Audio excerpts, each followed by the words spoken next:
ऋषि, एक प्रश्न हमारे पास बार बार आता रहता है। कुछ ऐसी परिस्थितियां होती हैं, घर वाले नहीं मान रहे, या पति है तो पत्नी नहीं मान रहे कि आप दीक्षा ले लो या भगवत मार्ग में, बट आपसे नाम सुन लिया या आपसे ले लिया, राधा राधा है, राधा वल्लभ श्री हरिवंश, बट वो कह रहे हैं कि क्या इसी जब से उनको निकुंज की प्राप्ति या सहचरी भाव में प्रवेश हो जाएगा? क्योंकि हम उसी भाव में जाना चाहते हैं। हाँ, उसका फल ये होगा कि जब वो तन्मयता पूर्वक राधा नाम जपेंगे तो उनको ऐसी परिस्थिति प्राप्त हो जाएगी, जो विघ्न हो रहे हैं वो शांत हो जाएंगे और उनको गुरुदेव की मंत्र की प्राप्ति हो जाएगी। उस निष्ठा पूर्वक उसे जपते रहे, आगे का जो कार्य है वो खुद नाम कर देगा। बट वर्तमान में महाराज जी बहुत प्रतिकूलताएं, ऐसा उनके भाव से लगता है कि आ रही है। पर राधा राधा जपने में क्या है? अब मान लो घर में ऐसी प्रतिकूलता, वो बहू है, अब परिवार के लोग पसंद नहीं कर रहे हैं तो कंठी मत बांधे, तिलक ना लगावे, केवल राधा राधा करते अंदर ही अंदर। और कभी कभी एकांत में प्रभु से रो दे कि हमारी व्यवस्था को आप देख रहे हैं, क्या कभी मुझे ऐसा जीवन मिलेगा? तो वो कर तुम अकर तुम अन्यथा कर तुम सर्व समर्थ हो, परिस्थिति को सुधार देंगे, उनको देर नहीं लगेगी और निश्चित गुरु मंत्र की प्राप्ति होगी। और चाहे वो अंतिम समय ही क्यों ना हो, जरूरी थोड़ी कि हम संतों के पास जाके ही गुरु मंत्र लिया जाए। कभी कभी ऐसे एकांतिक भक्तों के यहाँ स्वप्न में जाकर के उपदेश दे दिया जाता है, उनको मंत्र दे दिया जाता है, तुम्हारी परिस्थिति ऐसी है, तुम अंतिम समय तक उसे कल्याण के मार्ग में प्रशस्त ही कर देंगे। अगर निष्ठा है, भावना है, तो बाहरी व्यवहार में गुरु मंत्र ले या न ले, उसका काम हो जाएगा, पक्का हो जाएगा, संशय करने की जरूरत नहीं। पर इसमें निष्ठा की जरूरत है। एक बार भाई जी श्री हनुमान प्रसाद पोद्दार जी के चरित्र में आया कि एक नव किशोरी लड़की भाई जी के उपदेश पढ़कर उनको गुरु मान करके और छवि उनको मिली तो वो विराजमान एकांत बंद कमरे में साधना करती।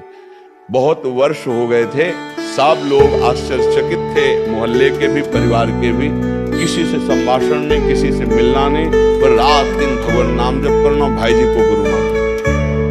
एक दिन भाई जी अचानक उनके दरवाजे पे पहुंचे और खटखटाया दरवाजा। किसी की हिम्मत नहीं होती थी उसकी एकांत निष्ठा देख करके।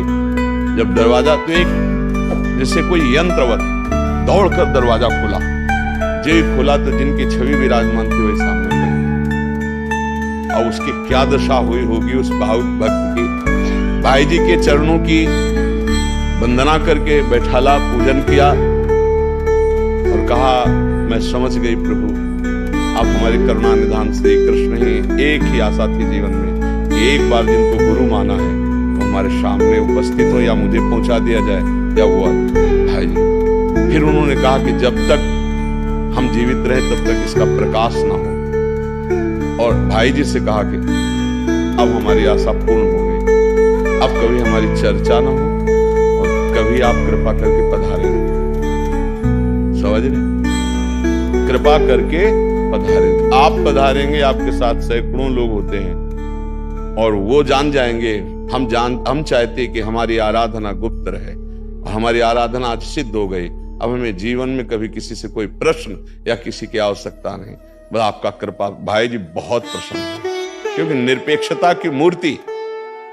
कोई हमें जाने ना, आ पाओगे तो बाबा साथ आएंगे, बाबा राधा बाबा, तो हजारों लोग साथ होंगे, जान जाएंगे कि इतनी निष्ठावान या और चार भगत नहीं, कोई नहीं। ये स्थिति तो हम अगर गुरुनिष्ठ हो जाए, देखो नाम जब शुरुआत तो किसी न किसी महापुरुष के वचनों से होती है। ऐसा नहीं कि कोई अपने आप जपने शुरू कर दे, ऐसा नहीं होता। किसी न किसी संत के वाक्य जब कान में पड़ते हैं, मत कीरति गति भूति भलाई, जब जय जतन जहां दे पाई, सो जानो सत्संग प्रभाव लोको वेदना। हम उसी संत को गुरु मान लेते। राधा राधा मान लिया, राधा राधा राधा रटना शुरू। अब आगे का जो कार्य वो राधा नाम करवा देगा। गुरु व्यक्त अव्यक्त रूप में आकर दीक्षा दे देंगे, उसका काम बन जाएगा। नाम को पकड़ लेंगे। अगर आप राम नाम जप रहे हो तो राम नाम के उपदेशक लाखों सिद्ध हुए हैं, लाखों सिद्ध, वो सब आपके गुरु, वो सब आप पर कृपा करें। आप जो नाम जप कर रहे हो लाखों उसके सिद्ध हो चुके हैं उस नाम के, तो हम वो नाम जप कर रहे हैं तो सब संतों की कृपा प्राप्त होती है। और जो आगे का कार्य है वो महापुरुष जन कर देते हैं, पक्का कर देते हैं। आप विश्वास रखो कि आपका अमंगल अब खत्म हो चुका है, क्योंकि नाम जब शुरू हो गया। अगर कहो गुरुमुख, तो कोई भी नाम ऐसा नहीं जो गुरु के मुख से ना निकला। विश्व के जितने नाम हैं सबकी आराधना करने वाले संत हैं। अगर आप ओम जप रहे हैं अधिकारानुसार तो किसी न किसी महापुरुष के मुख से निकला होगा, तो आप मानो, जिस महापुरुष से सुना उसी को मानो, आगे बढ़ो, रास्ता चल जाएगा। कोई भी नाम ऐसा अगर आप सत्संग सुने हैं तो उसी महापुरुष के मुख से निकला है, तो वो नाम आपको सच्चिदानंद से जोड़ देगा। ये नाम में लग जाए, बस नाम में लग जाए, कोई संशय ना करे, ईमानदारी से लग जाए तो नाम ऊपर चढ़ा देता है, पहुंचा देता है, उसे स्थितियों में पहुंचा देता है। वो स्थितियां आने के लिए, जैसे पूज्य राधा बाबा को भाई जी ने क्रम से, अब एक स्थिति थी जहां बाबा पहुंच नहीं पा रहे थे, भाई जी अपने भाव देश के वपू से अंतर में जा करके उनको श्री जी से मिलाना, राधा नाम का उपदेश करना, राधा राधा रटना, सब आगे का मार्ग हो गए।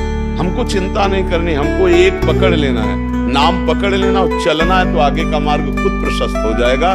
कैसे प्रशस्त होगा वो भगवान और भगवान के प्रेमी महापुरुष जन जानते हैं। अपने को गणित नहीं लगानी, अपने को केवल शुरू कर देना, राधा राधा राधा राधा।